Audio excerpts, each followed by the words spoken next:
And the term man up is so powerful because all it does is it puts responsibility on you. It makes you look for solutions. It removes fear. And like that fight, it makes you dig your heels in and push forward.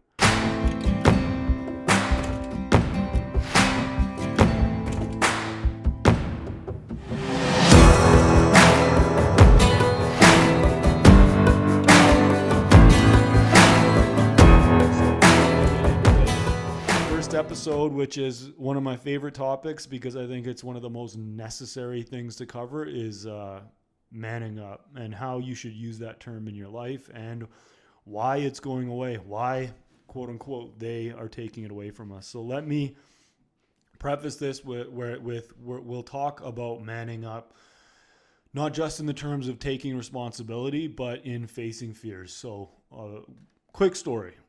When I was in my late teens and early 20s, I boxed. I got into amateur boxing. I had maybe 6 fights. And I remember the first fight. So when you're sparring in a gym, you're working on things. You're not getting after it. You're not trying to knock the other guy out. Every now and then, you'd have some prick come in who thinks he's a tough guy. And a couple of times my trainer would put me in there with him and tell me, drop him to the body, make him feel the pain, make him understand that he's not a tough guy, and if he really wants to learn how to fight, come in with a cool head and work. But in a fight, so my first fight after a few years of sparring, where you get in the ring, you work on things.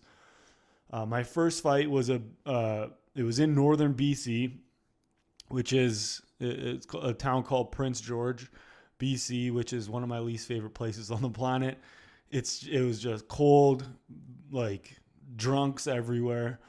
The fight happened in a hockey arena. They put a ring up in the middle of the arena. People were sitting all around it in the stands and so forth. 90% of the people were half cut.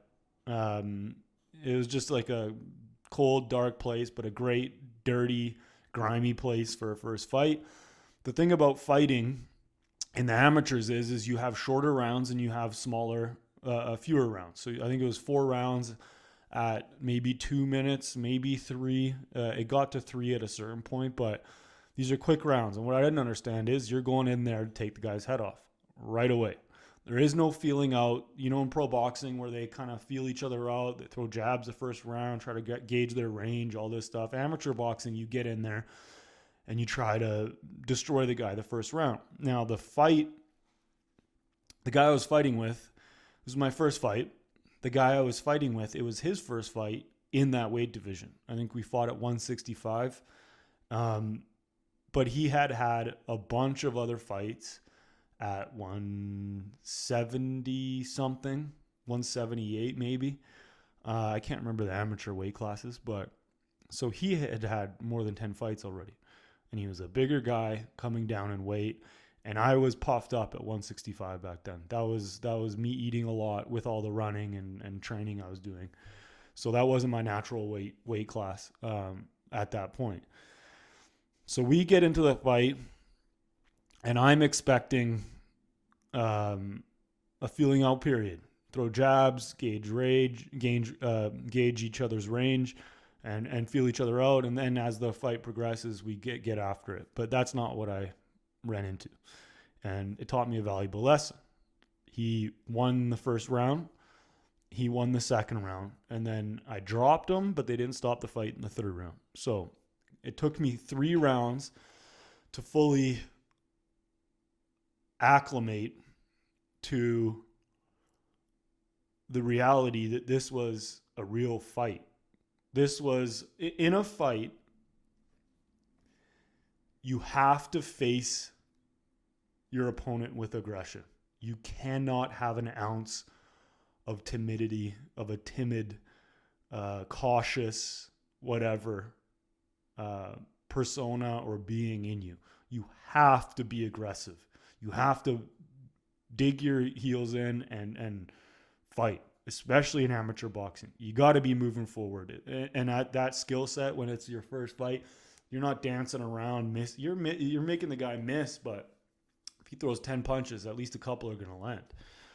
So after that fight, I came into every other fight with aggression.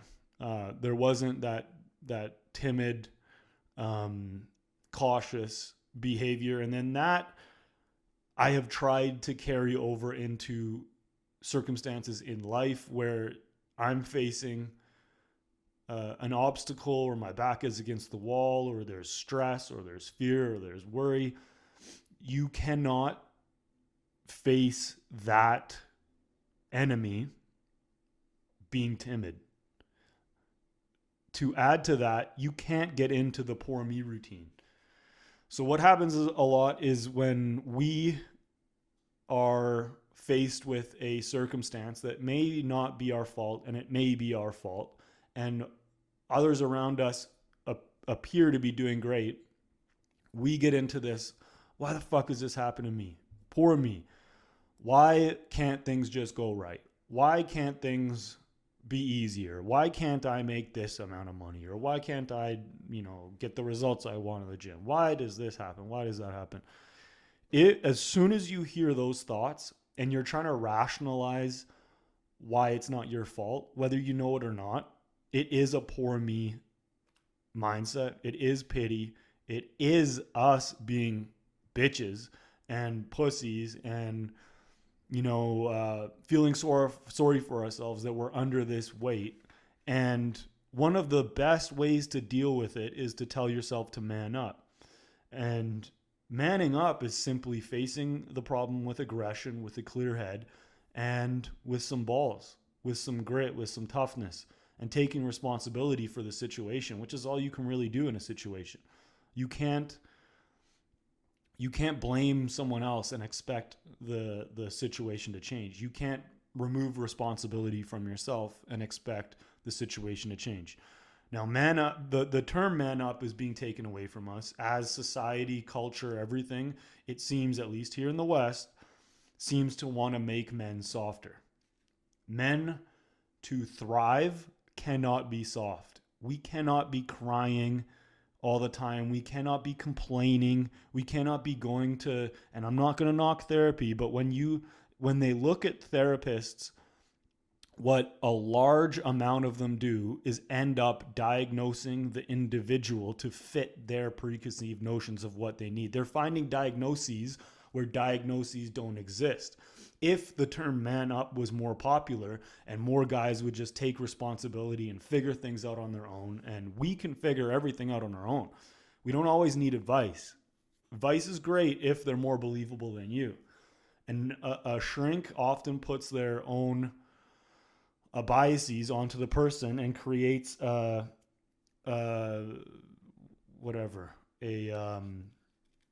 diagnosis where there is no diagnosis needed, where the solution is simply taking responsibility and getting after it and figuring shit out as you go.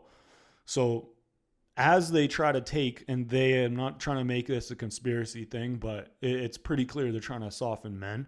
As they take away terms like man up, as they give excuses and reasons for our failure, for us being down and out, and reasons for us not doing well, the economy's bad, we had a bad upbringing, we're not talking enough, we're not wearing our heart on our sleeve like we should, we're not voicing our struggles and our emotions. And as they shine a light on these emotions and we get reasons for our failure, for our depression, for our sadness, then we just feed into it, and it becomes a never-ending cycle of failure.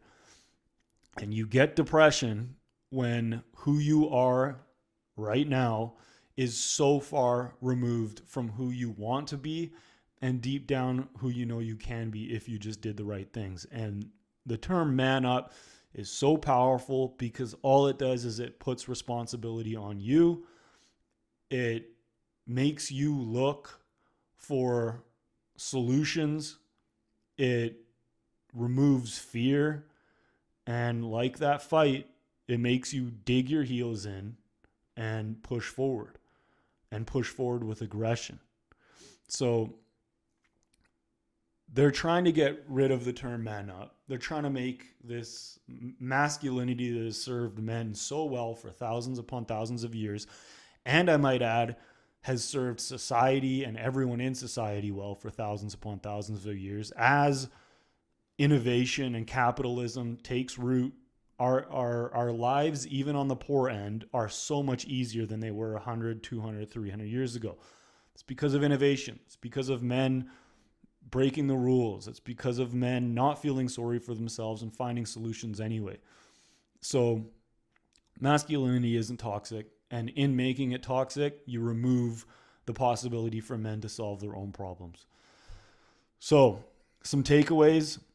If you are facing an obstacle, I use the analogy of the fight because you can't be timid or cautious when you're in a fight. But everything in life is a fight. You're fighting to be better today than you were yesterday, be better tomorrow than you were today. You're fighting to make more money. You're fighting to think better, to think more clearly. And you read and you study and you watch shows like this. And you're always fighting to improve if you are a kind of guy that's searching out a video like this. I'm not talking to guys that want to be poor me, that want to be victims, that want to be taken care of, that want a gift from someone, a handout from someone so they can win, who want to take from the rich because they think they cheated. All these, cucks or weak-minded individuals. If you at least want to improve, you are what I call a man in the arena. You're at least in the arena willing to fight the battles. Now, the work becomes understanding how to best fight those battles to come out victorious. And a lot of it has to do with the mindset. First and foremost, rooting out any self-pity, rooting out any poor me, telling yourself to man up, look for solutions. And when you have an enemy, when you have something you're fighting against, even if it's failure, even if it's not making enough money, even if it's not being in good enough shape, you attack that thing with aggression. You are, for a time, a bull in a china shop. You are just trying to be aggressive. Of course, you maneuver, you use skill, all this stuff, but you got to face your issues with aggression. And when you face things with aggression, when you tell yourself to man up, you then claim the resourcefulness for finding the solution that will lead to this obstacle conquered, and then you move on to the next one. But one of the worst things men can do, and this is just about identifying that, is thinking poor me. As soon as you think poor me, it's over. Find your issue, find the thing you're trying to conquer, find the thing you're trying to tackle, and tackle it with aggression like you're in a fight. Because if you're in a fight and you're timid, you open yourself up to getting your ass absolutely handed to you. And that's what we're covering today. I hope you liked it. If you got any benefit from it, please click thumbs up. Please subscribe. There's never going to be any sponsors on this thing. It's just a weird thing to do because it can change your content. And those little infomercials in the middle of shows, I can't stand those. It's just weird. It's not natural. So give it a thumbs up. Give it a like. Please comment. And I have a question for you. What is one struggle that you have had recently where you have at first felt sorry for yourself? Just put it in the comment below.